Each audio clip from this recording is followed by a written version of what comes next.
ഏറെ സങ്കടപ്പെടുത്തുന്ന ഒരു വാർത്തയാണ് കൊല്ലം അഞ്ചൽ ഏലൂരിൽ നിന്ന് പുറത്തുവരുന്നത്. 34-കാരനായ സജുരാജ് എന്ന ചെറുപ്പക്കാരന്റെ മരണം ഈ നാടിനെ ഒന്നടങ്കം ഞെട്ടിച്ചിരിക്കുകയാണ്.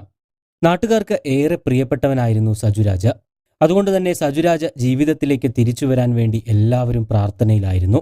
എന്നാൽ പ്രാർത്ഥനകളെല്ലാം വിഫലമാക്കിക്കൊണ്ട് ഇന്നലെ രാത്രിയോടുകൂടിയാണ് മരണവിവരം പുറത്തുവരുന്നത്. അതുപോലെ തന്നെ നാട്ടുകാരെ ഒന്നടങ്കം ഭീതിയിലാഴ്ത്തിക്കൊണ്ടാണ് ഒരാഴ്ചയ്ക്കുള്ളിൽ സജുരാജിൻ്റെതടക്കം 2 മരണങ്ങൾ ഇവിടെ സംഭവിച്ചിരിക്കുന്നത്. കഴിഞ്ഞ ശനിയാഴ്ചയായിരുന്നു തെക്കേവയൽ സ്വദേശിയായ രാമചന്ദ്രൻ എന്ന മധ്യവയസ്കൻ പാമ്പുകടിയേറ്റ് മരണപ്പെടുന്നത്. പ്രദേശത്ത് രൂക്ഷമായ പാമ്പ് ശല്യം നിലനിൽക്കുന്നതിനാൽ ഗ്രാമപഞ്ചായത്തിന്റെ നിർദ്ദേശപ്രകാരം ഞായറാഴ്ചയാണ് മൃഗസ്നേഹിയും പാമ്പുപിടുത്തത്തിൽ വൈദഗ്ധ്യമുള്ള ആളുമായ സജുരാജ് ഇവിടേക്കെത്തുന്നത്. പ്രദേശം മൊത്തം കാട് പിടിച്ചു കിടക്കുന്നതിനാൽ കാട് വെട്ടിത്തളിച്ചുകൊണ്ട് പാമ്പിനെ കണ്ടെത്താനുള്ള ശ്രമത്തിലായിരുന്നു സജുരാജ്. എന്നാൽ രാവിലെ 9:45 സജുരാജിനും മൂർഖൻ പാമ്പിന്റെ കടിയേൽക്കുകയായിരുന്നു.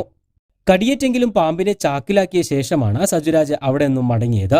എന്നാൽ പാമ്പിന്റെ കടിയേറ്റ ശേഷം ഇവർ നേരെ പോയത് അഞ്ചൽ ഫിൽഗിരിയിലുള്ള ഒരു വിഷവൈദ്യന്റെ അടുത്തേക്കായിരുന്നു. സജുരാജിന്റെ നിർബന്ധപ്രകാരമാണ് ഇവിടേക്ക് കൊണ്ടുപോയത് എന്നും പറയുന്നുണ്ട്. അവിടെ വെച്ച് വൈദ്യന്റെ നേതൃത്വത്തിൽ ചില പച്ചമരുന്ന് ചികിത്സകൾ നടത്തിയെങ്കിലും കുറച്ചു സമയത്തിനുള്ളിൽ തന്നെ നില വഷളാവുകയായിരുന്നു. തുടർന്ന് ഇദ്ദേഹത്തെ ഉടൻ തന്നെ അഞ്ചലിലെ സ്വകാര്യ ആശുപത്രിയിൽ പ്രവേശിപ്പിച്ചു. എന്നാൽ അപ്പോഴേക്കും പാമ്പുകടിയേറ്റ് ഏറെ സമയം പിന്നിട്ടിരുന്നു. ആശുപത്രിയിൽ വെച്ച് സജുരാജിന് ആന്റിവെനം അടക്കമുള്ള ചികിത്സകൾ നൽകിയെങ്കിലും 2 തവണ ഹൃദയസ്തംഭനം ഉണ്ടാവുകയും തുടർന്ന് കൊട്ടിയത്തെ മറ്റൊരു സ്വകാര്യ ആശുപത്രിയിലേക്ക് മാറ്റുകയുമായിരുന്നു. അവിടെ തീവ്രപരിചരണ വിഭാഗത്തിൽ ചികിത്സയിൽ കഴിയവെയാണ് ഇന്നലെ രാത്രിയോടുകൂടി മരണം സംഭവിക്കുന്നത്. എന്നാൽ ഒരാഴ്ചക്കിടെ മരണപ്പെട്ട 2 പേർക്കും ചികിത്സ വൈകിയതിനാൽ തന്നെയാണ് മരണം സംഭവിച്ചത് എന്ന് തന്നെയാണ് ഇപ്പോൾ പുറത്തുവരുന്ന വിവരം. ഇവിടെ പാമ്പുകടിയേറ്റ ശേഷം നേരിട്ട് ആശുപത്രിയിലേക്ക് പോകാതെ നാട്ടുവൈദ്യന്റെ സഹായം തേടിയതാണ് മരണത്തിന് കാരണമായതെന്ന് പറയാതിരിക്കാൻ വയ്യ. വിഷചികിത്സയുമായി ബന്ധപ്പെട്ട നിരവധി മിഥ്യാധാരണകളും അബദ്ധങ്ങളും നമ്മുടെ സമൂഹത്തിൽ നിലനിൽക്കുന്നുണ്ട്. ശാസ്ത്രീയ ചികിത്സകളെ അവഗണിച്ച് ഇത്തരം അബദ്ധങ്ങൾക്ക് പിന്നാലെ പോകുന്നവർക്ക് ജീവൻ തന്നെ നഷ്ടപ്പെട്ട നിരവധി സംഭവങ്ങളും റിപ്പോർട്ട് ചെയ്തിട്ടുണ്ട്.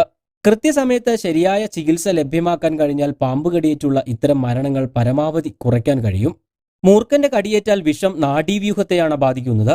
ജീവികൾ ശ്വസിക്കാൻ ഉപയോഗിക്കുന്ന പേശികൾ തളർന്നുപോയി ശ്വാസം മുട്ടിയാണ് മരണം സംഭവിക്കുക. ഇത്തരം പാമ്പുകളുടെ വിഷം താരതമ്യേന വളരെ വേഗത്തിൽ പ്രവർത്തിക്കുകയും ചെയ്യുന്നു. നല്ല അളവിൽ വിഷം ശരീരത്തിൽ കയറുകയും കടി കിട്ടിയ ആൾ വല്ലാതെ പേടിക്കുകയും ചെയ്താൽ അതിവേഗം വിഷം ശരീരത്തിൽ മുഴുവൻ വ്യാപിക്കുകയും ശ്വാസം നിലച്ച് മണിക്കൂറുകൾ കൊണ്ടോ മിനിറ്റുകൾ കൊണ്ടോ മരണം സംഭവിക്കുകയും ചെയ്യാം. ഇത്തരം ആളുകളെ എത്രയും പെട്ടെന്ന് മികച്ച സൗകര്യങ്ങളുള്ള ആശുപത്രിയിൽ എത്തിക്കുക എന്നതാണ് ആദ്യം ചെയ്യേണ്ടത്.